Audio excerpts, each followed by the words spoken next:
Hello everyone, this is Rupesh Mishra and I welcome you all to your channel that is MathWath। तो चलिए numerical analysis के उसी chapter को जो उन्होंने कल रात में अपलोड किया था उसका एक मेथड मैंने अपलोड किया था। 3 मेथड्स और थे in which the second method is Cholesky method. ठीक है, तो कोलास्की मेथड क्या है? साइमल्टेनियस लीनियर इक्वेशंस को सॉल्व करने का मेथड के बारे में समझते हैं, इसके स्टेप्स को समझते हैं। सबसे पहले हमें क्या करना है, इसका एक और नाम जान लेते हैं। इसके एक और नाम का नाम है स्क्वायर रूट मेथड। ठीक है, याद रखिएगा, सिंपल सा है। क्या नाम है भाई? स्क्वायर। तो इस मेथड में सबसे पहला काम तो वही है जो स्टार्टिंग में हम लोग A X is equal to B type लिख लेते हैं। पहला काम तो यही करना है। ठीक, दूसरी बात, हमें क्या करना है, डिकम्पोज करना है हमारा ए को पॉजिटिव डेफिनेट में। मतलब हम लेट करते हैं एक तरीके से, या कह सकते हैं मानते हैं ए को एल और एल ट्रांसपोज के मल्टीपल के बराबर करते हैं इसे। ठीक, मतलब एल मतलब क्या है यहाँ पे? एल मतलब लोअर ट्रायंगुलर है, या फिर आप इसको यू पावर टी, टी मतलब ट्रांसपोज है। ठीक है, एल लोअर है और यू अपर है, वो समझ रहे हैं आप? एल फॉर लोअर ट्रायंगुलर, ठीक है, और यू फॉर अपर ट्रायंगुलर में चेंज करते हैं, और उन्हीं का डैश लिखा हुआ है अपर ट्रायंगुलर। किसी एक में चेंज करने के बाद हम लोग क्या करते हैं, फिर हमारी जो equation A X is equal to B है उसमें ए की जगह पर से पुट कर देते हैं। तो लेट्स से ये इक्वेशन नंबर हमारी एक थी अगर, तो फ्रॉम वन में उठा करके चीज़ें रखेंगे। ए की जगह एल, एल पावर टी, और X is equal to B. ठीक है, फिर क्या करेंगे हम लोग, लेट करेंगे, मतलब एल पावर एक्स और टी, एल पावर टी और एक्स को मान लेंगे वाई। ठीक, ये इक्वेशन नंबर हमारी मान लेते हैं 1 है, और जब इसे उठा करके रखेंगे तो उसे L Y is equal to B कह देंगे। मतलब बिल्कुल जो फर्स्ट मेथड था कुछ वैसा ही है, बस यहाँ पे एक चीज़ हमारी थोड़ी नई हो गई। वहाँ पे एल यू में तोड़ते थे, यहाँ पे एल एल टी में तोड़ रहे हैं, या यू यू टी में तोड़ रहे हैं। ठीक है, यही कर रहे हैं। अब हम पहले किसको सॉल्व करेंगे? पहले इक्वेशन नंबर 2 को सॉल्व करेंगे। इक्वेशन नंबर 2 को सॉल्व करने के बाद जब हमारा आंसर आएगा तो उसे हम उठा करके इसमें रख देंगे और हमारी एक्स वाई जेड की वैल्यू आ जाएगी। ठीक है, तो चलिए without wasting time let's have an example. एक कंडीशन यहाँ पे हमें और ध्यान देनी है। यहाँ पर जो हमारा ए मैट्रिक्स होगा बच्चों, ए कैसा होना चाहिए? सिमेट्रिक होना चाहिए, पॉजिटिव डेफिनेट होनी चाहिए। ये दो चीज़ें होनी चाहिए, तब हम उसे एल एल टी या यू यू टी में डिकम्पोज कर सकते हैं, ब्रेक कर सकते हैं। इसे याद रखिएगा। ठीक है, सिमेट्रिक वाली डेफिनेशन, सिमेट्रिक तो ज़रूर याद रखिएगा कि इस मेथड का इस्तेमाल तब करेंगे जब ए हमारा सिमेट्रिक हो। चलिए ठीक है, क्वेश्चन आपके सामने है। अभी खुद ब खुद पता चल जाएगा कि हमारा जो मैट्रिक्स ए बनेगा, कोफिशिएंट मैट्रिक्स, वो सिमेट्रिक है कि नहीं। अगर सिमेट्रिक नहीं है तो फिर तो करवाना मुश्किल है, इससे नहीं हो पाएगा, फिर हमें एल यू डिकम्पोजिशन से मेथड से करना पड़ेगा। हालांकि इसमें खुद ब खुद इन्होंने बोल दिया है कि एल यू कोलेस्की मेथड का यूज़ करो, कोई दिक्कत नहीं है। चलिए स्टार्ट करते हैं इसको करने का तरीका। जैसे वो था बिल्कुल यही वैसा ही है ये। तो आपने जैसे डिकम्पोज किया इसे, मैं थोड़ा लिख लेता हूँ पहले। 1 2 3, और देखिए 2 यहाँ भी है, 3 यहाँ पे भी है, 8 आया, 22 आया, यहाँ पे भी 22 आया, यहाँ पे 82 आया। अगर आप देख पा रहे होंगे तो ये मैट्रिक्स कैसा है, इधर देखिए एक सेम है, रो पहली कॉलम सेम है, दूसरी रो और दूसरी कॉलम सेम है, तीसरी रो और तीसरी कॉलम सेम है। अगर आप देख पा रहे होंगे तो यही तो डेफिनेशन है हमारी सिमेट्रिसिटी की, तो ये सिमेट्रिक है। ठीक है, ये हो गया एक्स वाई जेड, और इधर हो गया अपना 5 6 -10। ठीक, ये हो गया। इसे आप ए ले लेते हैं, इसे एक्स ले लेते हैं, is equal to B. This is equation number 1। ठीक, अब हम क्या करते हैं, हमने इसको ब्रेक कर लिया, बिकॉज ये क्या है हमारा सिमेट्रिक मैट्रिक्स है। ये कैसा है हमारा सिमेट्रिक है। ठीक, सिमेट्रिक जैसे ही तो हम इसे एल यू में ब्रेक कर सकते हैं जिस पे हमारा मन करे। तो हमने लेट किया ए इज इक्वल टू एल और एल टी में इसको लेट कर लिया। अब एल कैसे लेट करते हैं, जैसे L U decomposition last method में था वैसे इसमें भी करेंगे। ठीक, चलिए ए की जो भी वैल्यू वो यहाँ पे मान लेते लिख लेंगे। ठीक, एल क्या होगा, लोअर ट्रायंगुलर, लोअर ट्रायंगुलर में अपर वाली वैल्यू 0 होती हैं, नीचे की 0 नहीं होती है। मतलब आपको कैसे ट्रायंगुलर मैट्रिक्स बनाना है, इसमें जो मैट्रिक्स बनेगा वो बनेगा आपका L11, ठीक, L21 और L31, फिर 0 0, फिर यहाँ पे L22, यहाँ 0, यहाँ पे L32 और L33। इसके साथ हमें मल्टीप्लिकेशन किसका लेना है, इसी के ट्रांसपोज का। तो ट्रांसपोज मैं नीचे लिख दे रहा हूँ। ट्रांसपोज में क्या होता है, पहला रो पहला कॉलम बन जाता है। ठीक, तो L11 L21 L31, फिर 0 L22, ठीक है, और L32, उसके बाद 0 0 L33। क्लियर है बात। मल्टीप्लाई कर लेंगे, मल्टीप्लाई करने के बाद क्या होगा, आप मल्टीप्लाई कर लेंगे जब, तो मैं अब ए को भी लिख दे रहा हूँ। ए कितना आया था 1 2 3, इधर भी 2 3 8 22 22, ठीक है, उसके बाद 82। और जब आप मल्टीप्लाई करेंगे दोनों मैट्रिसेस को तो क्या मिलेगा आपको, कर लीजिए L11 स्क्वायर। ठीक, देखिए सारे टर्म्स का मैंने मल्टीप्लिकेशन कर दिया है। पहला रो है L11 square, L11 L21 L11 और L31 का मल्टीप्लिकेशन। ठीक, ये पहला रो है। फिर दूसरा रो देख लीजिए, मैं ब्रैकेट थोड़ा लगा दूँ जिससे कि आपको कन्फ्यूजन ना हो। ठीक है, ये आपके सारे के सारे टर्म्स मैंने लिख दिए। अब कंपेयर जैसे करेंगे आप, ऑन कंपेयरिंग,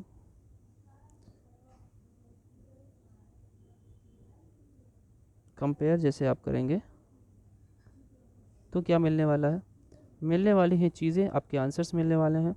आप पहले इसको कंपेयर करेंगे इससे, तो L11 की वैल्यू सीधे सीधे पॉजिटिव डेफिनेट लेनी, तो पॉजिटिव वैल्यूज़ लेनी है। L11 यानी 1 आ जाएगा, स्क्वायर अगर हटाएंगे। अगर आप देखें तो L11 अगर आ चुका है तो आपका यहाँ पे रखेंगे, इसको 2 के इक्वल करेंगे और इसकी वैल्यू रखेंगे तो L21 भी आ जाएगा। यहीं से डायरेक्ट मैं लिख दे रहा हूँ, L21 की वैल्यू आ गई 2, और यहीं से तीसरे वाले को अगर आप करेंगे पहले रो के तीसरे कॉलम का, तो L31 भी आपका उतना ही आ जाएगा, कितना 3। फिर आप किसकी सहायता लेंगे, इस वाले की। अगर इसको ध्यान से देखें तो इसमें आपको L21 पता है ना, L22 निकल जाएगा। कितना है भाई, L21 का स्क्वायर प्लस L22 का स्क्वायर, उसके सामने आप देख पा रहे हो तो 8 दिख रहा होगा, जिसमें से L21 आपको 2 पता है, तो 2 का स्क्वायर ले जाके माइनस करेंगे तो 4, यानी एक तरीके से 2 आ जाएगा कुल मिला करके। ये भी कितना आ जाएगा, L22 स्क्वायर करेंगे 4 आएगा, और स्क्वायर हटाएंगे तो 2 आ जाएगा। ठीक है, अब ऐसे ही क्या कहते हैं, इसके जस्ट लास्ट वाला जो दूसरे रो का तीसरा कॉलम है, यानी L21 L31 plus L22। I hope कि आपने मल्टीप्लिकेशन कर लिया होगा, समझ में आया होगा आपको। L32, इसमें क्या क्या वैल्यू रखेंगे, ये किसके बराबर है वैसे, ये 22 के बराबर है। इसको जब आप सॉल्व करेंगे क्या क्या रखेंगे, L21 भी पता है आपको, L31 पता चल जाएगा, L22 पता है, L32 शायद नहीं पता है, सिर्फ L32 नहीं पता, बाकी L21 L31 और L32 सब पता है। ठीक है, यहाँ पे अगर यहाँ से देखेंगे तो L31 भी दिख रहा है, यहाँ पे देख लीजिए, L11 इंटू L31 है, 3 के बराबर है। L11 की वैल्यू 1 है, तो यहाँ से वैसे L31 लिखा तो है मैंने। ठीक, तो इसे जब सॉल्व करेंगे आप, यहाँ से आपको L22 की वैल्यू आ जाएगी 2, नहीं L22 तो निकल चुका है, L32 की वैल्यू है, L32 की वैल्यू आ जाएगी आपकी 8। ठीक है, एक और बचा है, इसको आप कंपेयर करेंगे इससे 82 के साथ, है ना। जैसे कंपेयर करेंगे तो L31 भी पता है, L32 भी पता है, तो L33 नहीं आ जाएगा, बिल्कुल आ जाएगा। मैं थोड़ा डायरेक्ट लिख रहा हूँ, L33 की value is equal to 3। Solve कर लीजिएगा, ये सारी वैल्यूज़ आ गई। अब उठा करके रख देते हैं L में। नाउ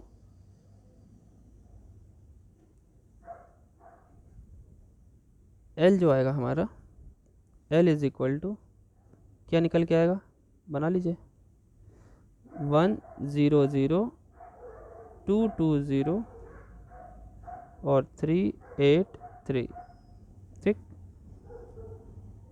तो इसे सॉल्व कर लेते हैं।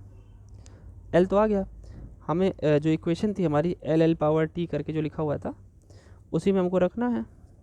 मतलब जो हमारा A X is equal to B था, A X is equal to B था ना, इस तरीके से आपने ए की जगह पे एल एल टी लिखा था, इतने को वाई मान लिया था, Y is equal to L T X, है ना, और वाई जो हमारा एल वाई था वो बी के इक्वल आ गया था। ये इक्वेशन नंबर 1 लेट किया था हमने कॉन्सेप्ट में, से इक्वेशन नंबर 2। पहले इक्वेशन नंबर 2 को सॉल्व करेंगे, ठीक है। तो चलिए पहले इक्वेशन 2 को सॉल्व करते हैं from equation number 2। Equation number 2 में जरा वैल्यूज़ अगर रखें तो इक्वेशन नंबर 2 था हमारा L Y is equal to B. L कितना आया है 1 2 3 0 2 0 8 और 0 0 3। एग्जामिनेशन में एमसीक्यू के रूप में आ सकता है, तो हो सकता है केवल आपसे एल पूछ ले क्या, या फिर केवल यू पूछ ले, ये सारी चीज़ें पूछ सकता है। और वाई को जैसे कि आप y1 y2 y3 मान लीजिए, ठीक है। और अपना इक्वल टू बी चल रहा था, तो बी की वैल्यू कितनी थी 5 6 और -10।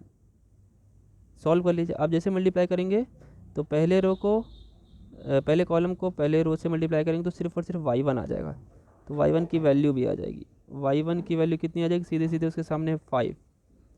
दूसरा मल्टीप्लाई करेंगे आप दूसरी रो में, तो 2y1 plus 2y2 is equal to 6। और यहाँ से अगर आप देखेंगे वैल्यू पुट करेंगे तो y2 की वैल्यू कितनी आ जाएगी, y2 की वैल्यू आ जाएगी, सॉल्व कर लीजिएगा, है ना। सॉल्व करेंगे y2 की वैल्यू -2 आ जाएगी, ठीक। और ऐसे ही अगर हम y3 सॉल्व करेंगे, मतलब तीसरी इक्वेशन को अगर लें, इसके बाद से यहाँ पे कर दे रहा हूँ, तीसरी इक्वेशन क्या हो जाएगी, आप इसको मल्टीप्लाई करेंगे इसमें, तो कर लीजिए। जैसे करेंगे तो आएगा 3y1 plus 8y2 plus 3y3 किसके इक्वल आ गया, -10 के। y1 पता है, y2 पता है, y3 नहीं निकल जाएगा, हम मैं डायरेक्ट लिखता हूँ y3 की वैल्यू कितनी आ जाएगी -3। तो यहाँ से y1 y2 y3 निकल गया। अब इक्वेशन नंबर 1 इस्तेमाल करेंगे। देखिए from 1 equation number 1, equation number 1 क्या था, इक्वेशन नंबर 1 थी भैया L power T into X is equal to Y, यही थी ना। एल पावर टी का एल लिख लो 1 0 0, वो ट्रांसपोज वाला लिखना था ना, 2 3 2 8 और यहाँ पे 0 और यहाँ पे 3। एक्स कितना था, एक्स तो एक्स वाई जेड था, अब एक्स की वैल्यू आएगी, ठीक। यहाँ आ जाओ, इज इक्वल टू वाई कितना आया है 5 y1 y2 -2 था, y3 कितना था -3। अब यहाँ पे भी वही काम करना, अगर आप सही से देखें इसको, हम अगर तीसरे वाले से मल्टीप्लाई करें तो x और y तो ख़त्म हो जाएगा, सिर्फ z आएगा, और z की वैल्यू डायरेक्टली यहीं से मिल जाएगी। हमें कितनी मिल जाएगी 3z इज इक्वल टू -3 है उसके सामने, मतलब उसके सामने z की वैल्यू -1 आ गई। अब इसको अगर हम सेकेंड रो में मल्टीप्लाई करेंगे तो x तो हट जाएगा, y 2y हो जाएगा और 3 8z हो जाएगा, ठीक है। तो उसको भी कंपेयर करेंगे तो 2y plus 8z is equal to -2। आप इसे सॉल्व करेंगे, z की value, if you are going to put the values of z, value of z, you will get the value of y and that value of y will be what, रख के solve कर लेंगे, और क्या solve करेंगे, answer एक बार match करते रहिएगा, बस आंसर आ जाएगा, उसके बाद मैच करिएगा, ऐसा नहीं पहले मैच कर रहे हैं फिर देख रहे हैं तो आपको चीज़ें आएंगी ही नहीं फिर। तो y की वैल्यू आ गई 3, और एक वैल्यू अब सॉल्व करनी है। अगर इसी को हम पहले में करेंगे तो एक्स वाई जेड वाला इक्वेशन मिलेगा, x plus 2y plus 3z is equal to, उसके सामने पड़ रहा है, कंपेयर करना है 5 से। Now again we have to put the values of y and z in this equation, so after putting I am giving you the direct solution and give you the direct value of x की value आ जाएगी 2, तो तीनों values आ गई, this is our required answer. ऐसे question आपको Cholesky method से करने को आ सकते हैं। चलिए नेक्स्ट मेथड पे चलते हैं। देखिए गॉस एलिमिनेशन, ये थर्ड मेथड है अपना, ठीक है, बहुत ही बेकार मेथड है, ठीक है। ये बिल्कुल उसी तरह है कि पहले 3 इक्वेशन में से तीनों में से x गायब करो, फिर तीनों में से 2 का सहारा लेकर के x गायब करो, yz मिलेगा, और yz मिलेगा तो फिर yz को सॉल्व करके yz की वैल्यू उठाओ, फिर उसको उठा करके फर्स्ट इक्वेशन में रख दो, ऐसे करके। तो चलिए समझते हैं थोड़ा सा, ठीक है। हम इसको प्रॉपर वे में थोड़ा सा 3x3 का उदाहरण लेकर बताते हैं आपको। ये इसमें मैट्रिक्स का कोई काम नहीं है, ठीक है। जैसे मान लीजिए हमने क्या ये ले लिया ऐसे, ठीक है। ए हो गया, ए बी सी हो गया, A1 B1 C1 कर देना चाहिए, A1 B1 C1 और D1। 3 इक्वेशन वाला ही सारा ले लेते हैं क्योंकि वही आ रहा है पेपर में, मल्टीपल वाले नहीं आ रहे। आप इसको n तक भी बढ़ा सकते हो, A1 X1 A2 X2 A3 X3 ऐसे भी कर सकते हो आप। आपके बुक में ऐसे लिखा होगा, लेकिन कोई ज़रूरत नहीं है, आप समझ रहे हो वो बात को मेरी। ये y2 नहीं लिखना, y तो वेरिएबल है। C2Z is equal to D2, फिर आ गया A3X plus B3Y plus C3Z is equal to D3, ठीक। ये तीनों इक्वेशन है। सबसे पहली बात तो इक्वेशन 1, इक्वेशन 2, इक्वेशन 3, ठीक। अब देखिए ये जो आपके सामने आ रहा है, जब आप किसी एक को फ्री करते हो, ठीक है, पहली पोजीशन जब फ्री करते हो, जो पहली पोजीशन आती है उसे पिवोट बोलते हैं। मतलब कहा जाए ये इन्होंने गॉस एलिमिनेशन मेथड में इन्होंने इसको पिवोट माना है। ये क्या है हमारा, लोग पाइवोट भी बोलते हैं, पिवोट भी बोलते हैं, मैं तो पिवोट बोलता हूँ। ये पिवोटिक प्लेस है, ठीक। इसमें जब हम x को हटा देंगे तो जो दूसरी प्लेस बनेगी वो पिवोटिक होगी हटाने के बाद, ठीक। तो समझ जाएगा। फिर इसमें जब हटाएंगे तो ये पिवोटिक प्लेस हो जाएगी। तो कोई बड़ी बात नहीं है, ऐसे याद रखिए, पिवोट हो गया, ठीक है। अच्छा, कैसे क्या करना है? सबसे पहली बात तो हमें इक्वेशन 1 से A1 कॉमन ले लेना है। A1 कॉमन लेकर के हटा देना। फ्रॉम इक्वेशन 1 हमें क्या करना है, इसमें डिवाइड कर देना है। इसे हम कैसे लिखेंगे, x plus B1 upon A1, और अब साइड से बात अब डिवाइड करो तो वो ज़ीरो नहीं होना चाहिए। ये कंडीशन आपके दिमाग में होनी चाहिए पहले से ही। जब भी किसी चीज़ का डिवीज़न किया जाता है तो वो ज़ीरो नहीं होना चाहिए, नहीं तो आपने क्या बना दिया, उसको डिफाइंड से अनडिफाइंड बना दिया। यहाँ पे प्रोवाइडेड होना चाहिए कि A नॉन ज़ीरो है, ठीक। अब क्या करेंगे, इसे मान लीजिए इक्वेशन नंबर 4, ठीक है। मेरी बात को यहीं से थोड़ा सा समझते हैं कि भाई अगर हम यहाँ से A को हटा दिए, सिर्फ x लाए हैं यहाँ पे, तो हम करना क्या चाहते हैं, ये x लाए ना, करना हम ये चाहते हैं, एक फर्स्ट इक्वेशन का काम ख़त्म। अब हम सेकंड इक्वेशन से x हटाना चाहते हैं, x हट जाए, सिर्फ y और z में इक्वेशन बचे। थर्ड इक्वेशन में भी x हटाना चाहते हैं, जैसे कि y और z में इक्वेशन बचे, तो y और z में इक्वेशन बनेगी तो हम इसको सिंपल किसी भी तरीके से, चाहे एलिमिनेशन क्लास 10th वाले रूल से सॉल्व कर सकते हैं। ये गॉस एलिमिनेशन का एक तरीका है। तो कैसे हटाएंगे, जाहिर सी बात है, आपने जब यहाँ से x हटा कर इसको फ्री बनाया है, ये x वाले को फ्री कर दिया है इसको, तो अगर इसमें हम A2 मल्टीप्लाई कर दें इस पूरी इक्वेशन में और फिर इसमें घटा दें तो x वाला पार्ट हट जाएगा, ठीक है। एक काम तो समझ में आ गया आपको। और इसी में अगर हम A3 मल्टीप्लाई कर दें पूरी इक्वेशन में और इक्वेशन 3 से घटा दें तो ये x हट जाएगा, तो y और z बचेगा, और y और z में इक्वेशन बचेगी, उसको सॉल्व करके yz निकालेंगे, उठा करके फर्स्ट इक्वेशन में रख देंगे तो, या फोर्थ इक्वेशन में रख देंगे तो हमारा x भी आ जाएगा। तो यही पूरा का पूरा हमारा गॉस एलिमिनेशन मेथड है। बात समझ में आ गई? चलो देख लेते हैं इसको। ये मैं लिख लेता हूँ। तो हम लोग क्या करने वाले हैं, इक्वेशन जो 4 आई है उसमें मल्टीप्लाई करेंगे हम A2, है ना, एंड इक्वेशन जो 4, वही जो 4 है उसमें A3 मल्टीप्लाई भी करेंगे and subtract it from equation 2 and 3 respectively का मतलब जो ऊपर 1 by 1 लिखा हुआ है वही 1 by 1 हमें नीचे भी लिखना है, मतलब उसी से रिलेटेड हमारी कंडीशन नीचे भी लिखी हुई है। मतलब ये वाला जो काम किया है वो हमने किसके लिए किया है, इक्वेशन 2 के लिए, और ये वाला जो काम किया है वो किसके लिए किया है, 3 के लिए रिस्पेक्टिवली। वर्ड का मतलब यही होता है। बड़ी गंदी राइटिंग बन रही है, कोई बात नहीं है। अब जब ये सब्ट्रैक्ट कर लेते हो तो हमारे पास क्या बचता है, दो इक्वेशन नहीं बचती हैं। हम डिवाइड करते हैं, उसके बाद दो इक्वेशन जो बनेंगी, we get two new equation with y and z as variable. सिर्फ दो ही इक्वेशन बचेगी और दोनों के दोनों में वेरिएबल सिर्फ आपको y और z मिलेगा। तो हम क्या करेंगे, सॉल्व कर लेंगे। Solve for y and z, solve for y and z, put in equation 1 और इक्वेशन 4 किसी में भी रख के फॉर x भी निकल जाएगा। बस यही तो करना था, यही हमारी इक्वेशन है। चलिए इक्वेशन देख लेते तो एकदम क्लियर हो जाएगा। देखिए गॉस एलिमिनेशन मेथड की हेल्प से करना है। अब देखिए फर्स्ट इक्वेशन में देखा जाए तो ये हमारे पिवोटिक एलिमेंट है। पिवोट कितना है, 6।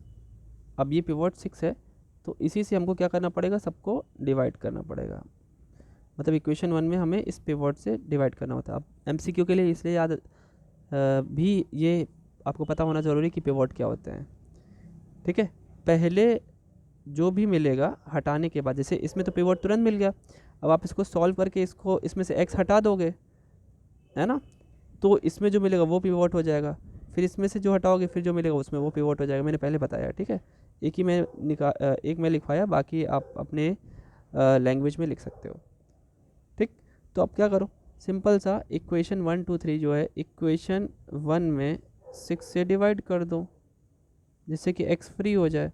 6 से डिवाइड करोगे तो ये x मिला, प्लस 3/6 यानी 1/2 हो गया, 2/6 यानी 1/3 हो गया, n इज इक्वल टू 1 हो गया। ठीक, ये इक्वेशन नंबर मान लेते हैं 4 हो गया। 1 2 3 तो जान ही रहे हो आप लोग, 1 ये 2, ठीक, और ये हमारा 3। ठीक, अब क्या करना है, वही काम करना है जो हम लोग ने वहाँ पे इक्वेशन को सॉल्व करते समय बोला। अब दूसरे में से x हटाना है तो 6 का मल्टीप्लाई इसमें करना पड़ेगा, है ना। तो हम लिखते हैं बिल्कुल वही स्टेटमेंट लिखेंगे, equation 4 multiplied by 6 and equation 4 multiplied by 20 and then subtract it from equation from 2 and 3 respectively। मतलब इक्वेशन 4 को पहले आप मल्टीप्लाई कर लो 6 से और उसको इक्वेशन 2 से सब्ट्रैक्ट कर दो तो जिससे x हट जाएगा, और फिर से इक्वेशन 4 में आप 20 से मल्टीप्लाई करो और उसको इक्वेशन नंबर 3 से घटा दो जिससे कि 20x हट जाए। तो इतना काम करना है। चलिए मैं दिखा देता हूँ। तो थोड़ा सा मैं यहीं पे हिंट देता हूँ जिससे कि डायरेक्ट लिख सकूँ। जब आप इस पर 6 से मल्टीप्लाई कर रहे होगे बच्चों तो ये 6 रहा होगा, ठीक है ना, ये 6 रहेगा। 6 से मल्टीप्लाई को 2 3 6 हो जाएगा, 3 2 6 हो जाएगा, और यहाँ पे 6 1 6 हो जाएगा। अब जैसे कट करोगे दूसरे वाले से तो ये ख़त्म, 4y में से 3y गया, बचा 1y, और 3z में से 2z गया, बचा 1z, 0 में से 6 गया, -6 बच जाएगा। मतलब इससे जो इक्वेशन मिलेगी ये मिलेगी। ऐसे ही दूसरे वाले से भी कर लेंगे। तो मैं डायरेक्ट दोनों को करके लिख देता हूँ। एक आई कितनी, y + z इक्वल टू -6, ठीक है, एक तो वही आ रही है -6, तो एक आई हमारी y + z is equal to -6, और इसको भी कुछ मान लेते हैं, 4 तक हो चुका, 5 ही होगा। उसके दूसरे वाले को जब सॉल्व करके आप लिखोगे तो 5y + 16/3 z is equal to -20। ठीक, ये क्वेश्चन नंबर हमारी 6 हो गई। इसको सॉल्व कर लीजिए, इन दोनों को आपस में सॉल्व कर लो जिससे कि y और z आ जाए। सॉल्विंग 5 and 6, चाहे जैसे आपका मन करे सॉल्व कर लीजिए। वैसे इसी तरीके से भी कर सकते हैं, एलिमिनेटिंग वाले तरीके से भी कर सकते हैं। कैसे, अरे सिंपल सी बात है, z is equal to -6 -y उठा करके रख देंगे, सॉल्व कर लेंगे इन दोनों को, तो y की वैल्यू आ जाएगी अपनी। अब सॉल्व करिएगा, मैं डायरेक्ट लिख रहा हूँ, -6 और अपना जो z की वैल्यू आएगी, अब z निकालेंगे तो z की वैल्यू आ जाएगी -30। ठीक, अब क्या करना है, इन्हीं दोनों को उठा करके इक्वेशन नंबर 4 में रख दो। Put in equation number 4, equation number 4 में पुट करेंगे। कहाँ है इक्वेशन नंबर 4? ये है equation number 4। x is equal to something आ जाएगा, तो रख लेते हैं इसमें भी। देखिए तो x प्लस कितना है 1/2y, 1/2 ऑफ y कितना आया है -6, प्लस 1/3 ऑफ z आया है -30 इज इक्वल टू कितना आया था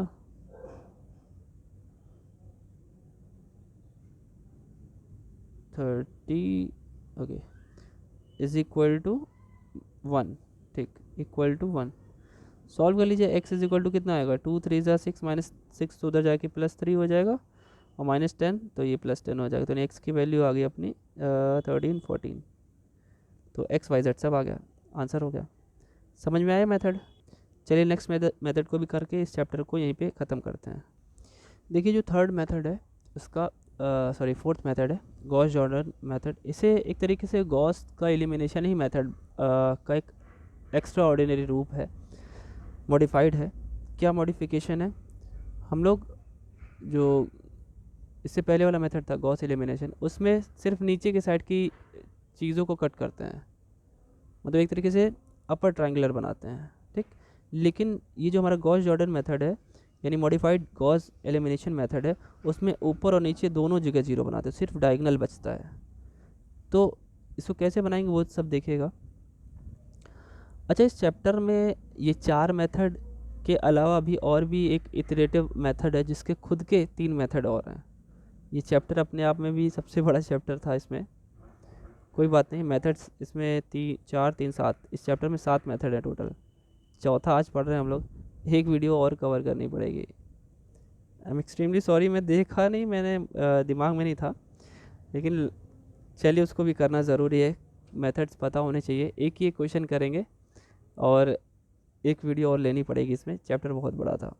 50 से 50 पेजेस का खुद ब खुद ये खुद चैप्टर ही है, तो कोई बात नहीं है। चलिए, मॉडिफाइड गॉस एलिमिनेशन मेथड क्या है, काम वही है, इक्वेशन होगा। अब इक्वेशन मान लेते यही है a1x b1y c1z is equal to d1, a2x b2y c2z is equal to d2 और a3x b3y c3z is equal to d3। ठीक है, तो अभी हमको क्या करना है, मैं इसको आपको शॉर्ट फॉर्म में समझाता हूँ। इसे हम लोग कन्वर्ट करेंगे एक ऐसे मैट्रिक्स में एलिमिनेट कर करके, मतलब पहले क्या करेंगे, इधर से एलिमिनेट करना शुरू करेंगे, ये एलिमिनेशन होगा, फिर इधर से एलिमिनेशन होगा, इतना जहाँ जहाँ मैंने ज़ीरो लगाया वहाँ वहाँ सब जगह ज़ीरो हो जाएगा, और मेन हमारा यहाँ बचेगा। तो मान लीजिए अभी a1 है, तो मान लेते ये a1 डैश हो जाएगा। ठीक है, यहाँ b2 लिखा हुआ है ना, तो मान लेते b2 डैश कुछ बन जाएगा, और यहाँ c3 लिखा हुआ है ना, तो c3 डैश हो जाएगा। बाकी सब 0 0 0। कैसे ज़ीरो करते हैं भैया, वही मल्टीप्लाई करके माइनस कर दो, जैसा गॉस एलिमिनेशन में किया था वैसे कुछ हो जाएगा यहाँ पे।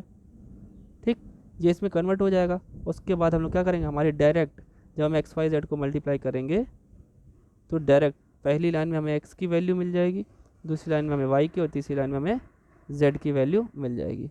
तो चलिए क्वेश्चन से समझते हैं इसको। ठीक है, चलिए देखिए क्वेश्चन आपके सामने है। ठीक है, जॉर्डन्स मेथड या गॉस जॉर्डन भी बोल सकते हैं, या मॉडिफाइड गॉस एलिमिनेशन मेथड भी बोल सकते हैं। तो हमें क्या करना है, इक्वेशन आपके सामने है। सबसे पहले हमें क्या करना चाहिए, एक्स को एलिमिनेट करना चाहिए लास्ट के 2 इक्वेशन से। ठीक, मतलब ये हमें यहाँ से हटाना है, ये हमें यहाँ से हटाना है। तो क्या करें भैया, क्या करना चाहिए हमको, इसका डबल अगर हम माइनस कर दें। ठीक, एक तरीके से ये पता है एलिमेंट्री रो ऑपरेशन जैसा ही है ये जो है, इसमें एलिमेंट्री आपको याद होगा हम लोग जब क्या नाम है, चाहे वो डिटर्मिनेंट में होता था, चाहे वो ए इन्वर्स निकालना होता था, या आपको कुछ प्रूव करना होता था, तो हम लोग एलिमेंट्री रो ऑपरेशन या कॉलम ऑपरेशंस लगाते थे। तो वही कुछ यहाँ भी करना है। ज़रा सोच के देखिए, अगर हम इसे 2 गुने को घटा देंगे और इसके 4 गुने को घटा देंगे तो x तो ऑटोमेटिक हट जाएगा। तो हम क्या करेंगे, हम इसे इक्वेशन 1 हमारी है, ये इक्वेशन हमारी 2 है, ये हमारी इक्वेशन 3 है। तो हम लिखेंगे एलिमिनेटिंग